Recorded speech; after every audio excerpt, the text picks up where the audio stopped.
take this opportunity to thank everybody that make it to this reunion and as you can see, I guess it runs in the family. We are so emotional, like especially like the time that we're starting saying goodbyes and stuff. Come sit down. Bye, baby. I wasn't gonna say anything else, but I was just sitting right there and I was just hearing bad things like these, and that brings me back sweet memories about our, my dad's and all the uncles and stuff. And like she said that it was too bad that we didn't get to get your dad, to get to, really get to know your dad. But by looking and knowing our dads, we know exactly how your dad was to you guys. And I knew it in my heart that he meant everything to you guys. I just want to share like sweet memories about the uncles and my dad when they were together in the island, because that's the most important thing. I know that you guys are here today because you guys want to know about the Pahulu family. The Pahulu family, like Becky said, Halalo is like a little village, and it's like the Pahulu is like they're the king of the village. They're the one running everything, and we were like from all the brothers and the sisters. It's like 12 brothers and 1 sister. Their only sister is Iboni, and this is the queen right here because.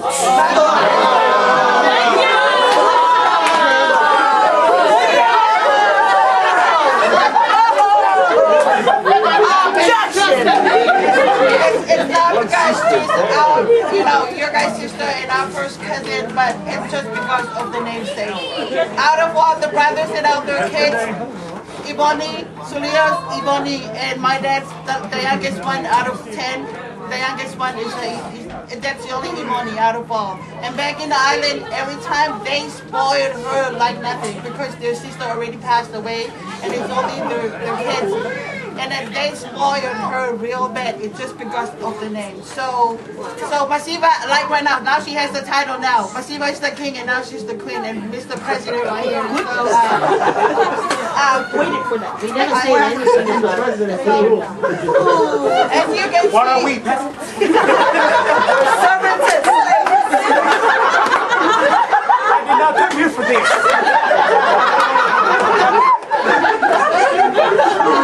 But you know what? When I choose the queen, you're still your dad. So you're still the boss of her. So.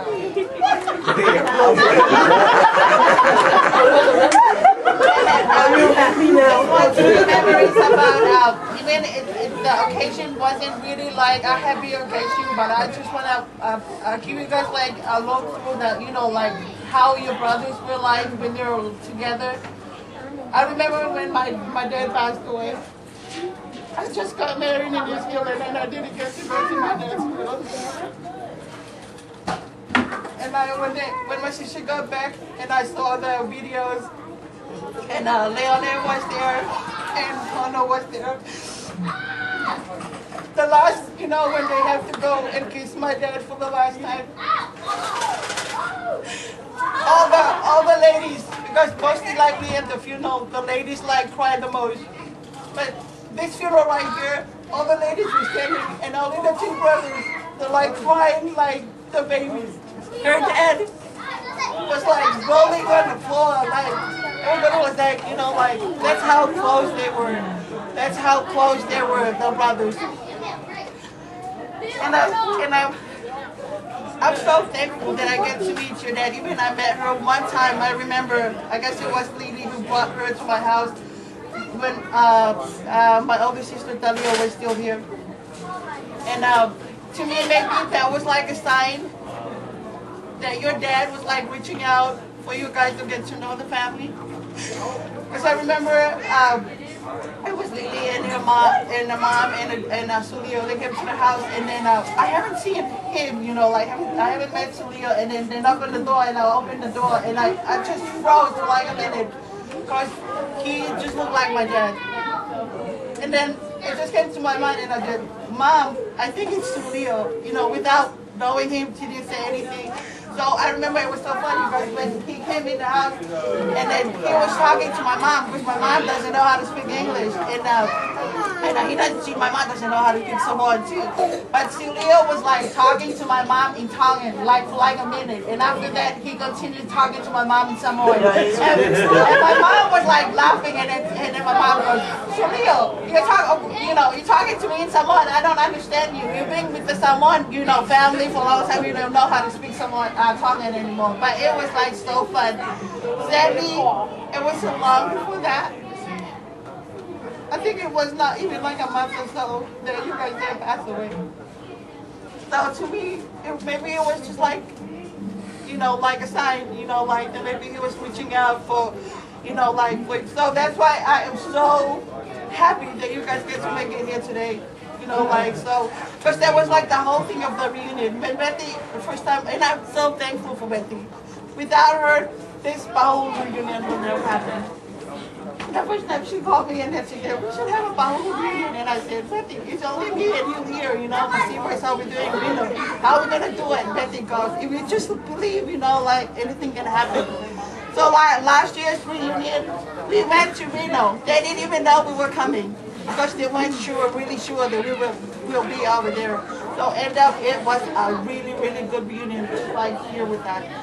So it was fun, and then we were talking to Betty, and then I said to Betty, "You know what? Even it's just me and you, like nobody. This is like a really big family, but they're like most of them in New Zealand, like New Zealand and Tonga. That's where the Pahulu people are. So that's why, and I told Betty, our generation, we're okay, the first cousins, but the kids, they like to know each other. So that's why I'm really happy, that you guys came. And I'm not hoping I will see you guys in LA next year. I'm thankful for Patay, she's like, she's not like an aunt, she's like a mom to all of us. Like she said, she's the only one alive. I'm grateful for everything. And my husband, Samoan guy, now I know that he's Samoan, he told me that. And I thank you all, and I love you all from the bottom of my heart. And I thank my helpers over here, all my kids over here at home for everything. And I hope you guys are safe journey home, and I love you. And I thank you for the bigger camera person. Thank you. Love you too, cousin. Thank you, Mr. President. Thank you. Thank you, Obama.